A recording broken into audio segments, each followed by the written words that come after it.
Assalamualaikum warahmatullahi wabarakatuh. Alhamdulillahirrabbilalamin. Assalatu wassalamu ala asrafil anbiya'i wal mursalin wa ala alihi wa sahbihi ajma'in. Amma ba'd. Puji syukur senantiasa tetap kita panjatkan kehadirat Allah Subhanahu wa taala yang telah banyak memberi kita rahmat, nikmat, sehingga pada pertemuan kali ini kita bisa bersama-sama kembali membahas mengenai algoritma pemrograman. Kedua kalinya, sholawat serta salam senantiasa kita aturkan kepada junjungan kita Nabi besar Nabi Muhammad Sallallahu Alaihi Wasallam yang senantiasa kita nantikan syafaatnya di Yaumul Kiamah. Amin Allahumma amin. Ya, kita mulai dari bahasa pemrograman. Ya.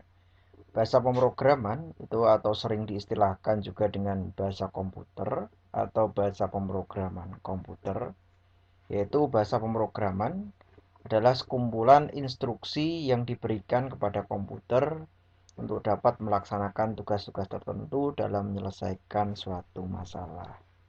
Jadi bahasa program di sini berfungsi untuk memerintahkan komputer agar dapat mengolah data sesuai dengan langkah-langkah penyelesaian yang telah ditentukan oleh seorang programmer. Ya. Jadi bahasa ini memungkinkan seorang programmer untuk menentukan secara persis data mana saja yang akan diolah oleh komputer dan bagaimana data ini akan disimpan atau diteruskan dan jenis langkah apa yang akan diambil dalam berbagai situasi secara persis, ya.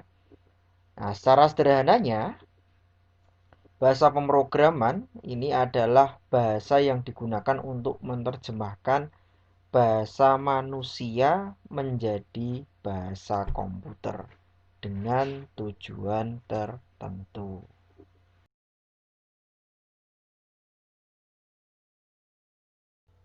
Sejarah perkembangan program, ya. Jadi pemrograman itu sudah ada semenjak adanya komputer pertama kali diciptakan. Ya, perlu diingat, pertama kali diciptakan itu ya mulai ada pemrograman. Tapi pada awalnya programmer bekerja dengan bahasa komputer yang sangat sulit untuk dipahami oleh manusia. Bahasa itu adalah bahasa mesin. Nah, karena sangat sulit untuk bekerja dengan bahasa mesin, maka dari itu dibuatlah bahasa assembly yang merupakan bahasa rakitan. Bahasa tingkat rendah assembly pun itu masih sulit untuk dipahami oleh manusia. Maka manusia menciptakan bahasa pemrograman tingkat tinggi yang lebih mudah untuk dipahami manusia. Nah, kita mulai pada tahun 1970. Itu ada bahasa pemrograman B yang dikembangkan oleh seorang yang bernama Ken Thompson. Ya, jadi saya bercerita mulai dari tahun 1970, ya. Itu ada pemrograman B. Nah, kemudian 2 tahun setelahnya, itu pada tahun 1972, itu ada Brian W. Kernighan dan Dennis Ritchie ini mengembangkan bahasa pemrograman B, ya, dan kemudian diberi nama bahasa pemrograman C. Jadi bahasa pemrograman C ini, ya, yang menemukan atau yang mengembangkan itu Brian W. Kernighan dan Dennis Ritchie. Nah, dan pada tahun 1980 itu bahasa pemrograman C itu dikembangkan oleh seorang yang bernama Jarne Stroustrup, ya. Jadi prototype C++ yang muncul ini adalah sebagai C yang dipercanggih dengan fasilitas kelas. Bahasa tersebut disebut C dengan kelas atau yang dikenal C with class. Maka dengan bahasa pemrograman C yang sudah disempurnakan ya, dipercanggih tadi, nah ini namanya berubah menjadi bahasa pemrograman C++ yang kita kenal sekarang ini. Nah, itu tadi adalah sejarah perkembangan dari pemrograman. Untuk karakteristik C++ itu sendiri, itu yang pertama, bahasa C++ ini merupakan bahasa pemrograman tingkat tinggi. Ya, jadi mudah untuk dipahami, dimengerti oleh manusia. Nah, kemudian bersifat case sensitif. Nah, itu contohnya kata saya dengan S A Y A besar itu tidak sama dengan kata saya dengan penulisan S A Y A dengan huruf kecil, tidak sama juga dengan kata saya dengan S besar A Y A kecil. Jadi ini bersifat case sensitif. Nah, ini ketiga kata tersebut itu akan mempunyai arti yang berbeda. Ya, jadi ini yang dinamakan case sensitif. Nah, kemudian dalam project C++ ini disimpan dengan ekstensi .cpp. Ya, jadi contohnya nanti ketika kalian membuat project, itu kalian simpan, nanti project tersebut dinamakan project.cpp. Selanjutnya program C++ ini harus dikompil dulu sebelum dapat dijalankan. Jadi nanti ada compiler dulu sebelum program C++ ini dapat dijalankan. Struktur daripada pemrograman C++ ini, jadi setiap bahasa pemrograman itu mempunyai struktur atau bentuk umum. Nah, itu harus kalian pahami, ya. Struktur atau bentuk umum pemrograman C++ ini terdiri dari preprocessor directive, ya, diikuti dengan file header, kemudian ada fungsi main, ya. Kemudian setelah itu ada di dalam kurung kurawal itu namanya batang tubuh. Nah, preprocessor directive itu apa?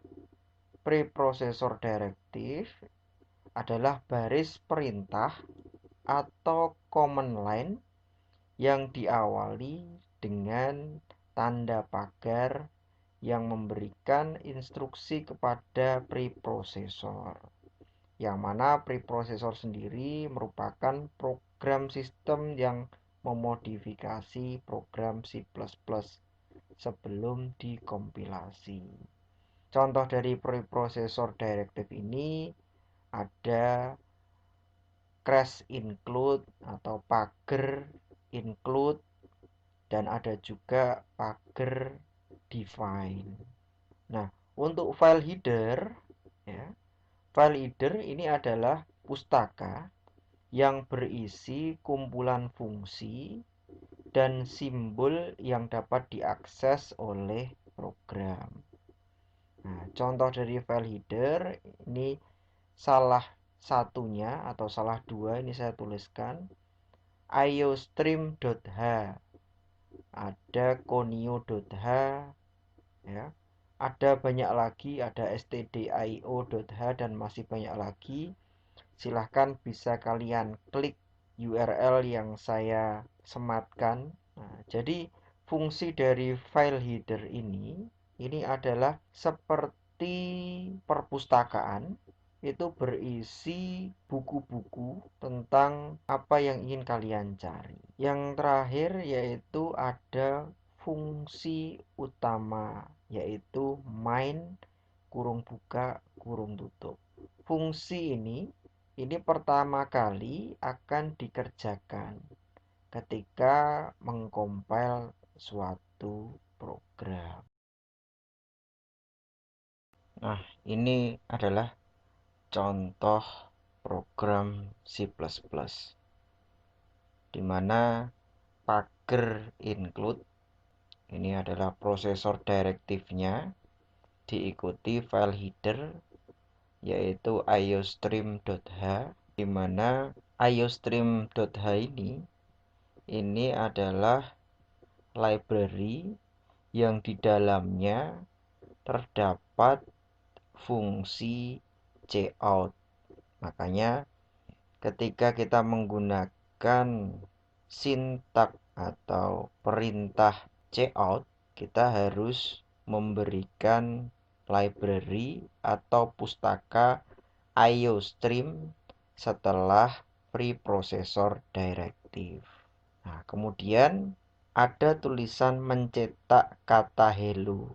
Nah, di sini kata hello ini diikuti tanda slash pager di depannya dan juga pager slash di belakang. Dimana di sini tidak akan dikerjakan oleh program. Untuk selanjutnya yaitu adalah fungsi main. Ya, fungsi main di sini fungsi yang akan pertama kali dikerjakan ketika mengcompile program. Kemudian ada kurung kurawal buka. Nah, ini berisi sebuah program cout, tanda simbol geser ke kiri 2 kali, kemudian tanda petik hello, kemudian tanda petik, simbol geser ke kiri 2 kali, kemudian ada NL diikuti tanda semikolon, titik koma, kemudian kurung kurawal tutup. Nah, di sini cout ini berfungsi untuk mencetak kata di dalam tanda petik. Ya, berarti nanti akan mencetak hello di layar. Nah, kemudian NL ini fungsi apa? NL ini adalah fungsi pindah baris. Nah, jadi nanti bisa kalian praktekkan ketika kalian praktikum, ya. Begitu penjelasan tentang pengenalan bahasa pemrograman C++ yang dapat saya sampaikan. Semoga bermanfaat. Wallahul muwafiq ila aqwamit thoriq. Assalamualaikum warahmatullahi wabarakatuh.